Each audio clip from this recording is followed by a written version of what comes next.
बिस्मिल्लाहिर्रहमानिर्रहीम। की मदद के हसूल का जरिया भी है और अल्लाह के कुर्ब का जरिया भी है। इस हवाला से सही बुखारी और सही मुस्लिम में एक तवील मारूफ रिवायत है।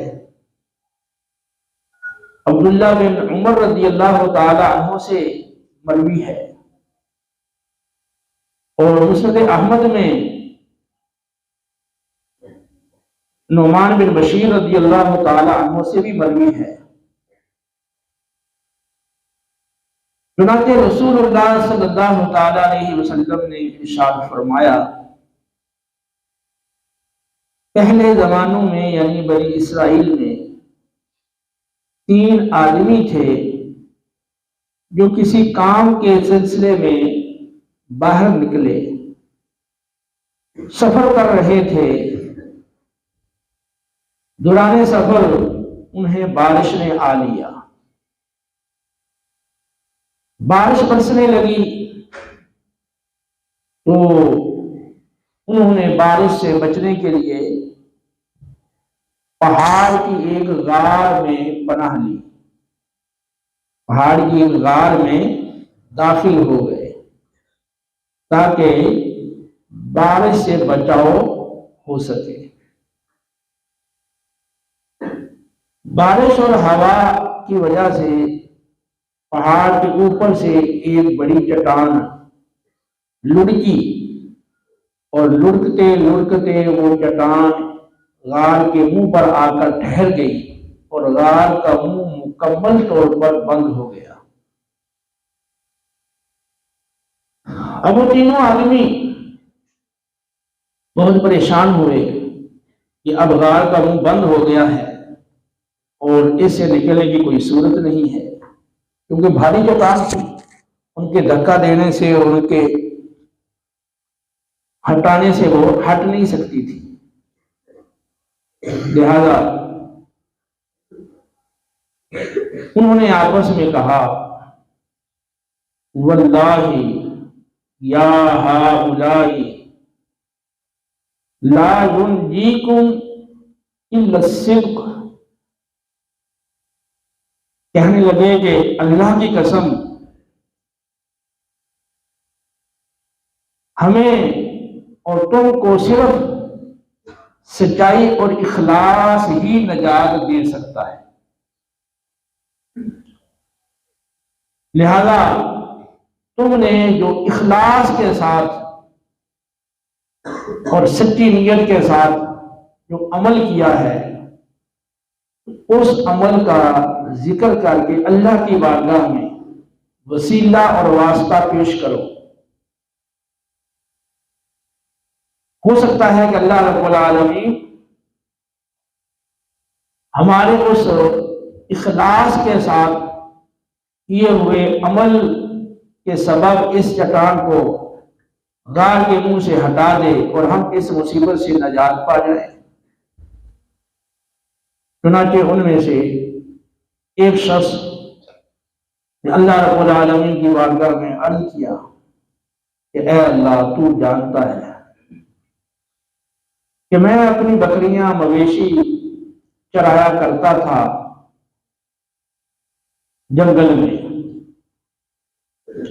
और मेरा मामूल था कि मैं जब जानवरों को मवेशियों को चरा कर वापस लाता तो उनका दूध धोता था, उनका दूध निकालता था, सबसे पहले अपने वालिदैन को पेश करता था, उसके बाद अपने अहल और अपनी ज़ौजा को और बच्चों को दिया करता था। एक दिन बारिश की वजह से मुझे ताखीर हो गई और मैं मवेशियों को चराकर देर से वापस लौटा,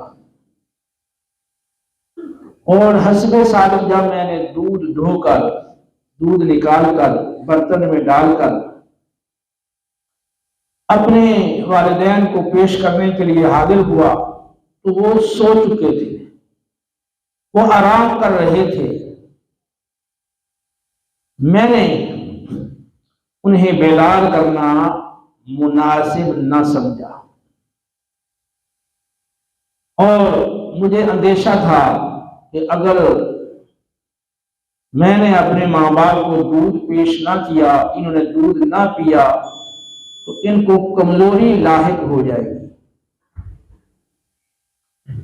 मेरे बच्चे भूखे थे और भूख की वजह से वो रोते रहे, चिल्लाते रहे, मेरे आसपास वो मेरे कदमों में गिरते रहे, लेकिन मैंने अपने वालिदैन से पहले अपने बीवी बच्चों को दूध पिलाना मुनासिब ना समझा और मैं दूध लिए वालिदैन के बेदार होने के इंतजार में खड़ा रहा, यहां तक कि सुबह तुलू हो गई। सुबह हो गई। जब वालिदैन बेदार हुए तो मैंने वो दूध उनके सामने पेश किया, उन्हें वो दूध पिलाया, बाद में अपनी बीवी बच्चों को पिलाया। ऐ अल्लाह, अगर तेरे इल्म के मुताबिक ये अमल मैंने सिर्फ तेरी रिज़ा की खातिर किया है और तेरे खौफ से किया है, तो तू इस पत्थर को इतना तो कम से कम हटा दे कि हम आसमान को देख सके। चुनाचे उसका यह कहना था कि पत्थर थोड़ा सा सिरक गया और आसमान नजर आने लगा, लेकिन अभी इतना नहीं हटा था कि वो बाहर निकल सके। फिर दूसरे शख्स ने की अर्ज किया, ऐ रब्बुल आलमीन, तू जानता है मेरी एक चचा की बेटी थी जिससे मुझे बहुत ज्यादा मोहब्बत थी, इतनी मोहब्बत जिस कदर एक मर्द को एक औरत से हो सकती है। मैंने उससे अपनी ख्वाहिश का मुतालबा किया और खलवत चाहिए तो उसने 100 दीनार की शर्त रखी। दीनार ये सोने का सिक्का हुआ करता था। चुनांचे मैंने मेहनत करके, कोशिश करके बिल आखिर 100 दीनार, 100 अशरफी जमा की और मैंने उसे वो 100 दीनार दे दिया, उसके हवाले कर दिया। जब उसकी शर्त पूरी हो गई तो उसने अपना नफ्स मुझे अपने काबू में दे दिया। तो जब मैं उसके पास बैठ गया, उसके रानों के पास बैठ गया, तो उसने कहा कि अल्लाह से डर और नाहक मोहर को ना तोड़। मैं ये बात सुनकर पीछे हट गया। तेरे डर और तेरे खौफ की वजह से मैंने इस गुनाह को तर्क कर दिया और 100 दिनार भी अपने वापस नहीं लिए। ऐ अल्लाह, अगर तेरे इल्म के मुताबिक मेरा ये अमल खास तेरे खौफ की वजह से था और तेरी रिजा के लिए था, तो इस पत्थर को पीछे हटा दे। चुनांचे उसके ये कहने पर, उसके ये अर्ज करने पर पत्थर मजीद कुछ सिरक गया और 2/3 पत्थर हट गया। फिर तीसरे ने अर्ज किया कि ऐ रब्बुल आलमीन, तू जानता है कि मैंने मजदूरी के लिए एक मजदूर रखा, उसने जब काम मुकम्मल कर लिया तो एक फर्क यानी 3 सा चावल जो मजदूरी तय थी मैंने उसे देना चाहिए, लेकिन उसने नाराजगी की वजह से लेने से इनकार कर दिया। मुस्नद अहमद में इसी रिवायत के अंदर तस्रीह है कि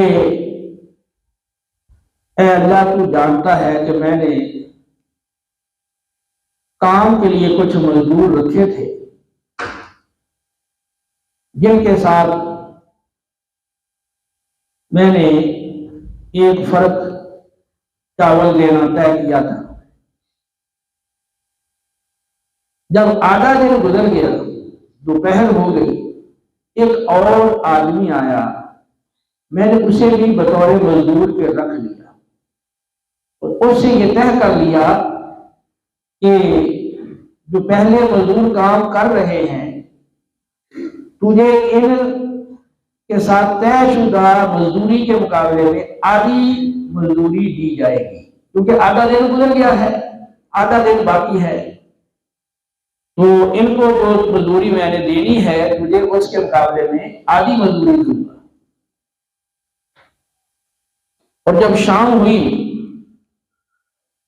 तो उसने देखा कि वो शख्स जो दोपहर में आया था और जिसके साथ आधी मजदूरी देना ठहरा तय पाया था, उसने काम उन दूसरों के बराबर किया था। यानी काम तो आधा दिन किया लेकिन काम उसने ज्यादा किया, दूसरों के बराबर काम किया। तो मैंने कहा कि क्योंकि इसने दूसरों के बराबर काम किया है, लिहाजा अगर के मजदूरी तय तो आधी है लेकिन मैं इसको भी पूरी मजदूरी दूंगा, या मैं पूरी देना चाहा, पूरी मजदूरी देनी चाहिए, तो दूसरे ने इतराज किया। उसने कहा कि हमने पूरा दिन काम किया है, हमें भी वही मजदूरी, और इसने आधा दिन काम किया है, इसको भी वही मजदूरी। तो मैंने कहा भाई तुम्हारे साथ जो मेरी कमिटमेंट थी, जो तुम्हारे साथ मैंने मजदूरी तय की थी, तो तुम्हें तो पूरी दे रहा हूं, बाकी रहा इसका मामला तो वो मेरी मर्जी है, मेरा माल है, मैं जितना चाहूं इसको दूं, तुम्हें इस पर इतराज का कोई हक नहीं। तो वो इस पर गुस्से होकर और नाराज होकर चला गया और मजदूरी अपनी छोड़ गया। बुखारी में एक जगह पर लफ्ज़ ज़ुरा, जवार या मकई का जिक्र है, लेकिन ज्यादा रिवायात में चावल का जिक्र है कि एक फर्क चावल यानी 3 सा के बराबर चावल मजदूरी ठहरी थी। चुनांचे मैंने उस मजदूरी को यानी उस उजरत वाले माल को मैंने महफूज रखा और उससे आगे मैंने काश्तकारी की, काश्त की, उससे पैदावार हासिल हुई, तो उससे मैंने गाय खरीद ली, गाय का बिछड़ा जो है वो बच्चा खरीद लिया, एक चरवाहा खरीदा और उसमें वो इजाफा होता रहा, यहां तक कि वो एक रेवड़ जानवरों का बन गया। फिर वो शख्स एक दिन आया और उसने कहा कि ऐ अल्लाह के बंदे, मेरा तेरे ऊपर कुछ हक था, तो मेहरबानी करके वो मेरा हक मुझे दे दो। दूसरे अहमद की रिवायत में है कि काफी अरसा गुजर गया था और उसे बूढ़ा हो गया था और अब उसको हाजत पेश आई, वो मेरे पास आया, तो मैं उसको पहचानता नहीं था कि ये कौन शख्स है। तो उसने कहा कि मैंने तेरे पास ये वक्त में काम किया था और तेरे साथ मेरी मजदूरी तय हुई थी। उसने मुझे वो सारी बात याद दिलाई और मुझे याद आ गया। तो अब उसने कहा कि तुम मेहरबानी करो, जो मेरा हक था वो मुझे दे दो। मैंने कहा कि ये मवेशी है, ये चरवाहा है, ये तुम्हारी मजदूरी है, इसको ले जाओ। उसने कहा कि अल्लाह के बंदे, अगर तू मुझ पे सदका नहीं कर सकता मेरे साथ मजाक तो मत कर। तो मैंने उसे बताया कि मैं तेरे साथ कोई मजाक नहीं कर रहा हूं, ये तेरा ही माल है, और उसको सारी तफसील बता दी। और ऐ अल्लाह, अगर मैं चाहता तो मैं उसका सिर्फ असल माल जो मजदूरी में देना तय पाया था वो वही दे सकता था, लेकिन तेरी रजा की खातिर मैंने वो सारे मवेशी और चरवाहा, वो सारा माल उसको दे दिया, और वो सारा का सारा लेकर चला गया। पीछे उसने कुछ भी उसमें से नहीं छोड़ा। ऐ अल्लाह, अगर ये अमल मैंने तेरी रजा की खातिर किया है तेरे इल्म के मुताबिक, तो तू इस पत्थर को यहां से हटा दे। बस ये अर्ज करना था कि वो पत्थर पीछे लुढ़क गया और वो तीनों आदमी बाआसानी उस गार से बाहर निकल आए। मुस्लिम अहमद में सही सनद के साथ यही रिवायत नुमान रज़ी अल्लाह तआला अन्हु से मरवी है। उसमें इस वाक़े की तफसीर में कुछ फर्क है। मिनवान ये वाक़या भी मजबूर है और साथ दीगर असनाद से इमाम अहमद बिन हंबल रज़ी अल्लाह तआला अन्हु ने इस वाक़े में कुछ फर्क भी जिक्र फरमाया है, और वो ये है कि उनमें से एक शख्स ने अर्ज़ किया है रब्बुल आलमीन के तू जानता है कि मैं बड़ा मालदार आदमी था और कहत पड़ गया, कहत साली थी। उस कहत के जमाने में एक खातून ने आकर मेरे पास सवाल किया, तो मैंने उसे कहा कि जब तक तू अपना आप मेरे हवाले नहीं करेगी और मेरी ख्वाहिश को पूरा नहीं करेगी, मैं तुम्हें कुछ भी नहीं दूंगा। तो उसने इनकार किया, तो मैंने देने से इनकार कर दिया। वो वापस चली गई।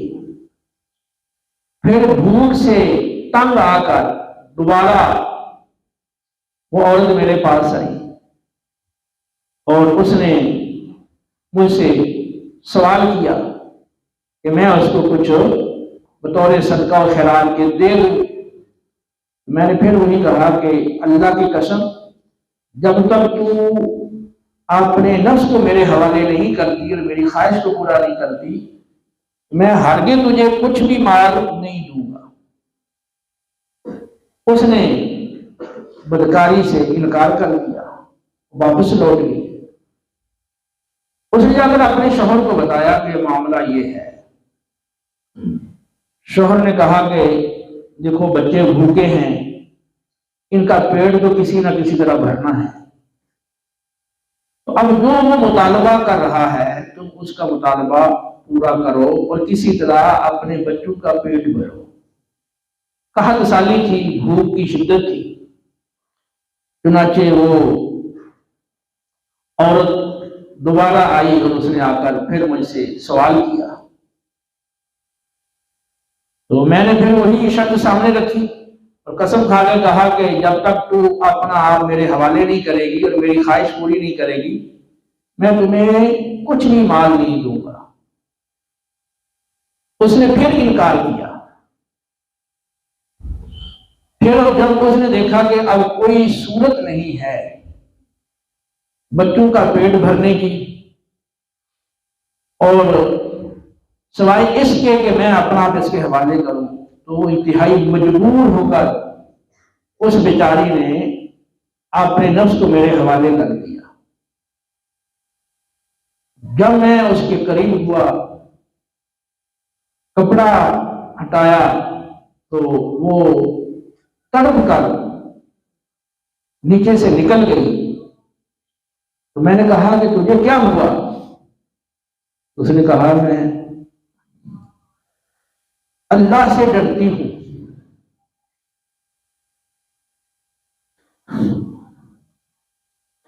इतना खौफ था उस एक खातून के अंदर कि इंतहाई शदीद मजबूरी के अंदर भी